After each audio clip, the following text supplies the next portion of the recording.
We will elevate our nation's miners and refiners, our investors and our producers alike. Membership will be vital for developing economies seeking to expand mining capacity. And it'll be just as important for the advanced economies that rely on these materials to sustain their advanced industries, to sustain their growth and security. Washington pushing to break China's grip on the global supply of critical minerals, the key pillar of President Trump's energy and national security agenda. Welcome to the Big Money Show. I'm Taylor Riggs, along with my co-host, Kennedy.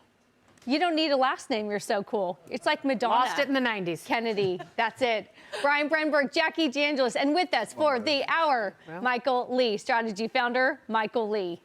That's me. Two names, but we still love yes. you. Yes. Golf clap. My favorite Utah senator.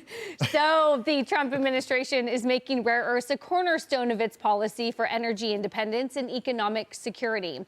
Secretary of State Marco Rubio and Vice President J.D. Vance hosting senior officials from dozens of countries at the State Department's first ever Critical Minerals Summit. This is all to recruit a coalition to break through China's mineral monopoly and ensure American businesses will not be held hostage by foreign supply shortages. Michael Lee, I'm assuming we love it, but tell us why and if we like the way that I guess the White House is going about it. Yeah, well, they're using the Import-Export Bank to finance $10 billion of the $12 billion, which I think is a great idea. I think the U.S. ends up making out on this. And then also, there's a huge multiplier to mining, right? So this is going to create a lot of jobs, a lot of high-quality jobs. So mining is right up there with manufacturing in terms of the output. And look, the use for these goes far and wide. Obviously, you need them for semiconductors, which is top of mind for all the data center build-out that we're going to use, all the batteries for electric vehicles, as well as all sorts of other batteries that are coming online for electric storage and kind of things going forward, and then the defense applications. You don't want to be held hostage to China. I think this is something that really started in the first Trump administration during COVID. We realized how reliant we were on foreign adversaries for a lot of things. And obviously, you know, oil comes top to mind when you think about what are essential resources we need from kind of unfriendly parts of the world. So I think to the degree that we have these, we can mine them. The history of this is that China basically subsidized the ever-living you-know-what out of this to crowd everyone else out of the market, so it became unprofitable for a lot of companies to do it, so we just let it happen offshore. Now you're onshoring this. It's going to make a big difference. You know, it's not necessarily taxpayer money that's coming here. Public-private partnership. It's a great deal. So, Jackie, I want to talk to you about the pricing of that because they want to eliminate this problem.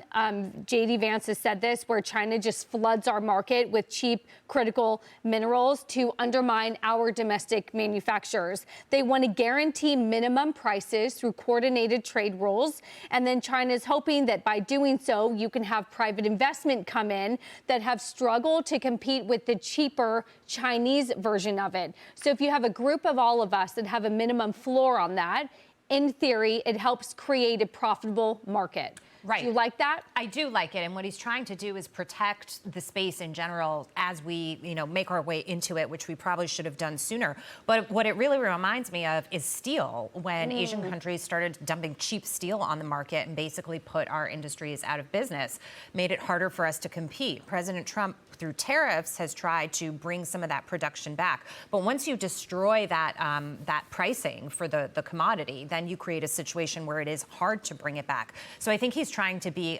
advanced on this and protectionist on this. And any kind of coalition that you can form with other countries to help protect that, any stability. I know Charlie was here yesterday and he was sort of poo-pooing it and saying this is a drop in the bucket. And it is a drop in the bucket, but we do have to start somewhere, because to your point, Mike, China kind of took the reins on this. And what are we going to do? Just sit there and say, okay, here's another one, China, that you're just going to take and run off into the sunset with? It's going to be a 3-month supply when all is said and done.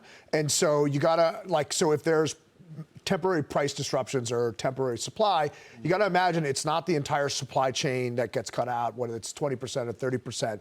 But this can kind of be used to smooth over, keep things at an even keel, which is what the Strategic Petroleum Oil Reserve was meant to do, not reduce the price of oil to try and paint the numbers that you have an exploding deficit and what the Biden administration did with all that nonsense. So I think 3 months is a lot in that context, right? If there were no availability to any of these critical minerals, which is very slim chance, then he's right, it's not that much. But in reality, it's more than enough, and it can be replenished. And I just want to make the point that long-term, supply is certainly part of the equation, but long-term also what happens is our cost of doing business here in the United States and labor becomes the biggest issue with respect to becoming competitive. These mining jobs can be good jobs, but we pay American workers more. We also give them benefits, and that's what creates a situation where we're not usually able to compete. So sort of have to look at all of this as we're setting that price with other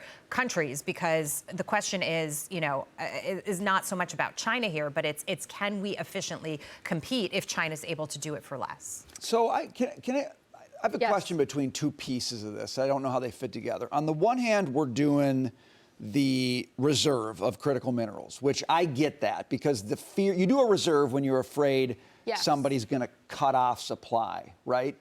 And that to me seems like the big risk from China. Like they're going to say no more rare earths, okay? Right. But then I don't understand the price floor, because like if they're sending us cheap rare earths, lithium, great. That's like that critical mineral. Like that's one of them. That's right.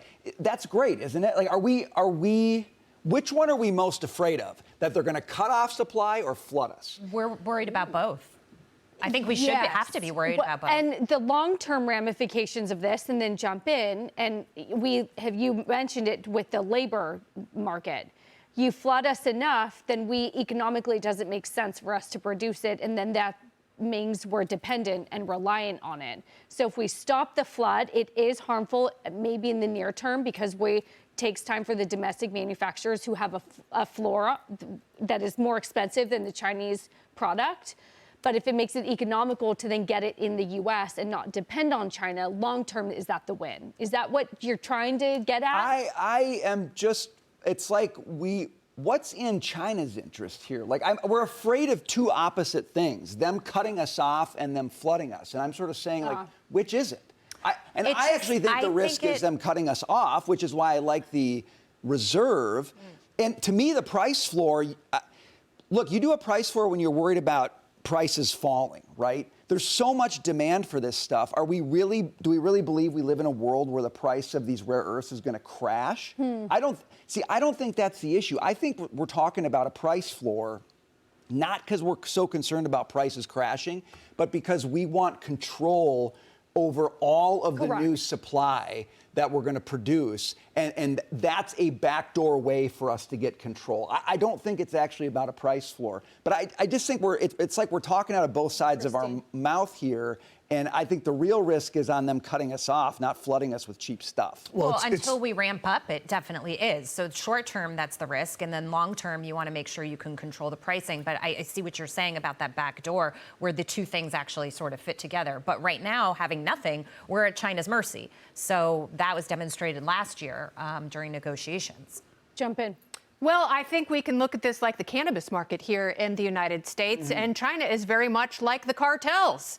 They have had a free and easy black market path into the United States because the demand has been so robust, and the government was really late to the legalization market. So what they ended up doing was overregulating and overtaxing, and cannabis became priced too high.